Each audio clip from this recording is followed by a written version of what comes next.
Hoy la embajadora estadounidense en el Consejo de Seguridad de Naciones Unidas, Susan Rice, dijo en el Consejo que ante la falta de consenso Estados Unidos iba a tomar sus propias decisiones. ¿Qué más viene por parte de su país contra el régimen? ¿Más sanciones? Bueno, hay consenso. Tristemente, dentro del Consejo de Seguridad hay dos miembros que están en la mitad de este camino hacia el progreso. Países como Colombia, Estados Unidos, países de la Liga Árabe y muchos países de Naciones Unidas tienen consenso. Así que en los próximos meses y semanas, esperamos que no en los próximos meses, estaremos consultando cercamente con nuestros aliados en la región y fuera de la región, aquellos que quieran ver un fin a la violencia, aquellos que crean que debe haber una presión diplomática mayor sobre el régimen para que acabe con sus actos violentos y su campaña contra el pueblo. También sepa esto, los eventos en los últimos días, el ataque en Damasco y también las deserciones de algunos oficiales de altos rangos y unos generales cercanos a Bashar al-Assad, estos todos son símbolos de que el régimen está empezando a desmoronarse, no solamente desde afuera, sino desde adentro. Así que monitoraremos esta situación, trabajaremos con nuestros aliados para incrementar la presión, pero también queremos ver un fin a la violencia y esto tiene que pasar ahora. El atentado perpetrado en el edificio de la Seguridad Nacional en Damasco se constituye en el principal golpe contra la cúpula del régimen de Bashar al-Assad desde que iniciaron las revueltas en febrero del año pasado. La muerte del titular de defensa, del viceministro de esa cartera y cuñado de al-Assad y del asistente de la vicepresidencia ponen a temblar los cimientos de la dictadura siria. Los rebeldes sirios perpetraron este miércoles el golpe más certero al corazón del régimen de Bashar al-Assad. 4 días después de que la oposición intensificara sus acciones en la capital de Siria, 3 miembros claves de la cúpula de la dictadura fueron el blanco del ataque, que se convierte en el más devastador en contra del régimen desde que empezaron las revueltas en febrero del año pasado. Mientras grupos de la oposición calificaban este ataque como el principio del fin. Esta operación fue un 100% exitosa y levantó la moral de los rebeldes. Se ha sacudido al régimen profundamente. Muchos han desertado en todas las ciudades. Representantes del régimen aseguraban que no iban a dar su brazo a torcer. Confirmamos que este atentado terrorista no detendrá a nuestras Fuerzas Armadas en el deber de encontrar a los culpables y cortar todas las manos que amenazan la seguridad de esta nación y su población civil. El Ejército Libre Sirio y una organización armada yidaísta se adjudicaron el atentado que ocurrió durante una reunión del gabinete de gobierno en la sede de Seguridad Nacional de Damasco. El saldo del ataque, la muerte de 3 piezas claves del régimen. Daoud Raja, ministro de Defensa, nombrado en medio de las revueltas. La designación de este general de origen cristiano fue interpretada como un mensaje para la comunidad que profesa esa religión y que temía la toma del poder por parte de islamistas. Asef Chakat, viceministro de Defensa y cuñado de Bashar al-Assad, uno de sus mayores colaboradores en materia de seguridad. Estados Unidos y la Unión Europea lo incluyeron en la lista de los responsables por las fuertes represiones en contra de la oposición. Hassan Turkmani, asistente de la vicepresidencia general y jefe del comité de crisis, es señalado por organizaciones defensoras de los derechos humanos como el mayor responsable de la campaña de torturas en Siria.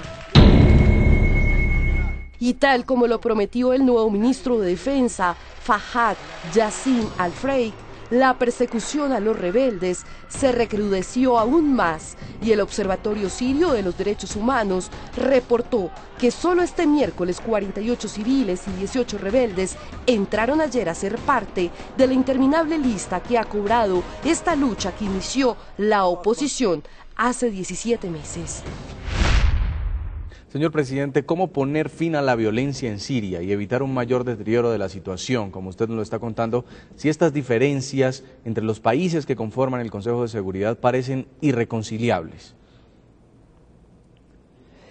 Sí, yo creo que el poder que tienen los miembros permanentes del Consejo de Seguridad de interponer un veto y que se ejerce cuando hay una concepción política que discrepa de la de los otros miembros, pues coloca al Consejo en una posición de inmovilidad.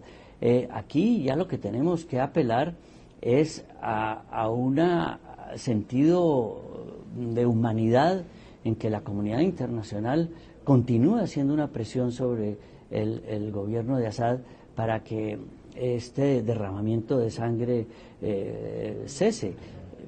El secretario general y el enviado especial continúan haciendo esfuerzos a todos los niveles para encontrar una forma de entablar un diálogo político que desafortunadamente ha sido elusivo y lo ha sido aún más en el sentido de que el Consejo no ha podido lograr un acuerdo para establecer medidas que tengan un contenido real y que vayan más allá de un llamado a la cordura. Señor Néstor Osorio, presidente del Consejo de Seguridad de la ONU, usted nos comentaba sobre este último atentado en Damasco en el que fueron asesinados el ministro de Defensa, el viceministro y altos cargos del régimen sirio. ¿Van a emitir una condena al respecto? El Consejo de Seguridad no ha, por el momento, considerado emitir ningún comunicado en este sentido. Ningún miembro ha tomado la iniciativa de hacerlo. Este es un evento que, como le digo yo, es lamentable en la medida en que es un atentado terrorista, pero que demuestra hasta qué punto se han deteriorado las posibilidades de un diálogo y cómo la oposición ha llegado a un nivel de estrategia, de defensa y de ataque que no hace presagiar una posibilidad de un entendimiento y que en lo que a mí respecta y por lo que informes que estoy recibiendo, el conflicto y el derramamiento de sangre tiende a intensificarse. ¿Cuál será el futuro de la misión de observación de las Naciones Unidas en Siria? ¿Va a seguir siendo la punta de lanza de Occidente para buscar soluciones?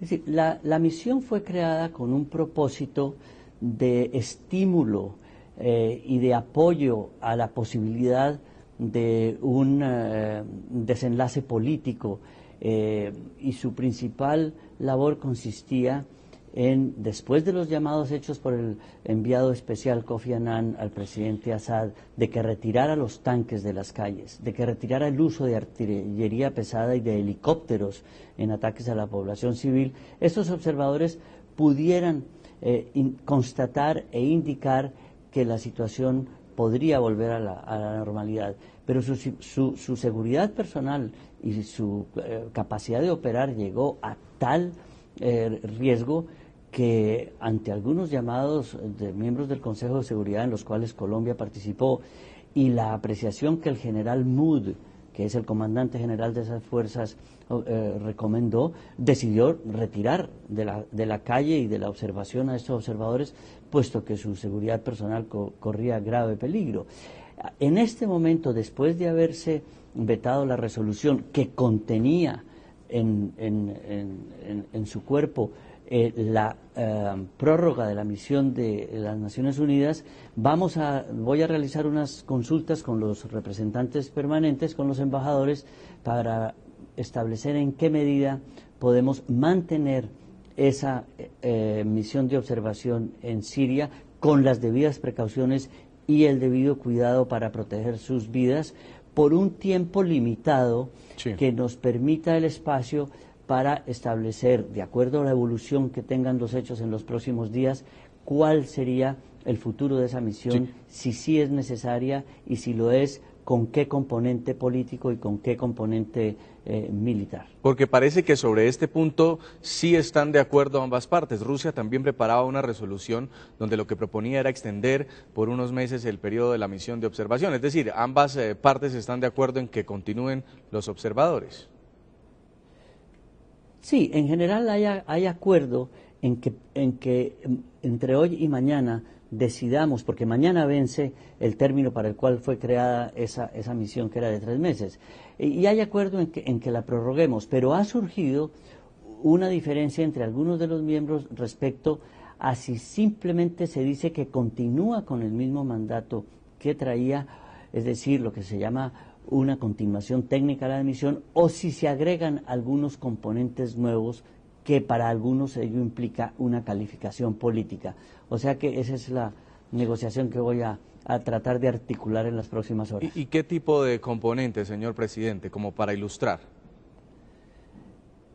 No, es para saber si se debe aumentar el número de observadores civiles, si en alguna medida los observadores militares tendrían una función diferente a la de simple observadores y si podrían en algún momento intervenir. Todos estos son términos que están sujetos a discusión. Y supongo que también están generando diferencias, el hecho de que un observador militar pueda ser un actor más en el conflicto. Sí, porque en el momento en que de una simple y llana prórroga de la misión se pasa a hacer algunas calificaciones, comienzan las diferencias entre las diferentes delegaciones. Quiero preguntarle, señor presidente del Consejo de Seguridad de la ONU, sobre la posibilidad de la renuncia de Bashar al-Assad. ¿Cree usted que es una condición necesaria para que pueda haber una transición política en Siria? Bueno, muchos de los miembros del Consejo, y yo diría que la opinión internacional considera que la legitimidad del gobierno de Assad después del asesinato de más de 16.000 personas, de más de 90.000 refugiados y de personas detenidas arbitrariamente y torturadas, pues ha desaparecido esa legitimidad. Yo creo que la situación ha llegado a tal nivel, sobre todo después del último atentado en que murieron altos funcionarios del gobierno, que el gobierno de Assad irá hasta las últimas consecuencias y lograr convencerlo de que es el momento de partir. Solamente se va a lograr mediante una escalada de fuerza de la oposición, que es un drama tener que admitirlo, es lo que hemos tratado de evitar y no hemos logrado. ¿Y cree usted que, tal como lo anunció Estados Unidos, ante lo que ha llamado la propia Susan Rice el fracaso del Consejo de Seguridad de la ONU, van a haber países que van a empezar a tomar medidas por cuenta propia? ¿Vienen sanciones de otro tipo contra el régimen por parte por lo menos de Francia, Reino Unido, los que vimos en la sesión de hoy condenar tajantemente la violencia de las últimas horas en Siria? Para mí sería muy difícil dar alguna indicación sobre qué política o qué decisiones piensan tomar otros países. Lo que sí puedo indicar es que lo que se ha hecho aquí es ir lo más lejos posible en lograr una base legal para cualquier tipo de acción internacional. Y esa base legal la da las resoluciones del Consejo de Seguridad. Hasta el momento, y por tercera vez, esa base legal ha sido elusiva, no se ha podido obtener.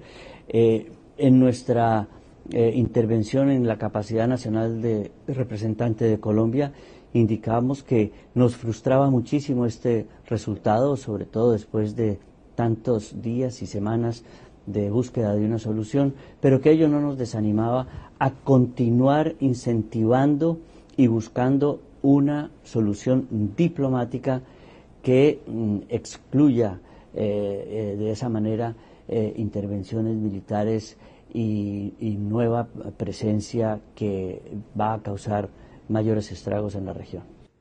Saludamos a esta hora en nuestros estudios internacionales a Rafat Godme, es analista internacional experto en Oriente Medio. Señor Godme, bienvenido al programa La Noche. Gracias, Jason, encantado.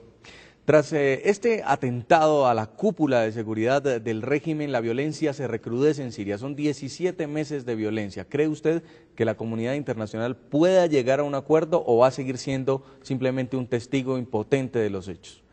Hasta el momento yo no veo posible una intervención formal por parte de la comunidad internacional en el corto o el mediano plazo. Hasta ahora ha habido una especie de intervención informal en el caso sirio, puesto que muchos países, Qatar, Arabia Saudí, Estados Unidos y Turquía, están armando a la oposición, el ejército libre sirio. Pero por otra parte, si no ha habido una intervención formal o se debería descartar en el corto y mediano plazo, es básicamente porque hay choque de intereses o de políticas exteriores de los países más importantes en el seno del Consejo de Seguridad de la ONU.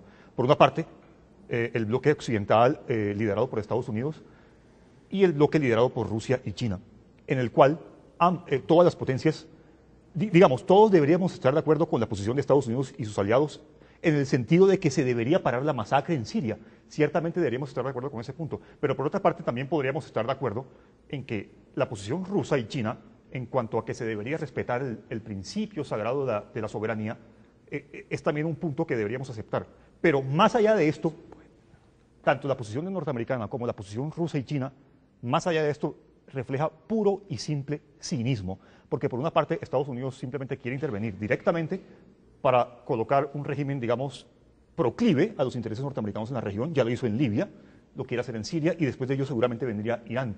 Pero por otra parte, si Rusia y China han vetado hasta ahora la posible intervención de la comunidad occidental en Siria, también se debe a intereses. O sea, aquí no hay nada de filantropía por parte de Rusia y de China, no hay nada de amor a la soberanía, es simplemente una cuestión de intereses que hay en la región. Por ejemplo, en el caso ruso, intereses de tipo interno y externo. Rusia siempre ha defendido una doctrina de política exterior en la cual se debe defender el principio de soberanía, sí, aunque es parte de la retórica, pero por otra parte, porque hay una situación de equilibrio del poder en la región que Rusia y China quieren evitar en tanto expansión norteamericana.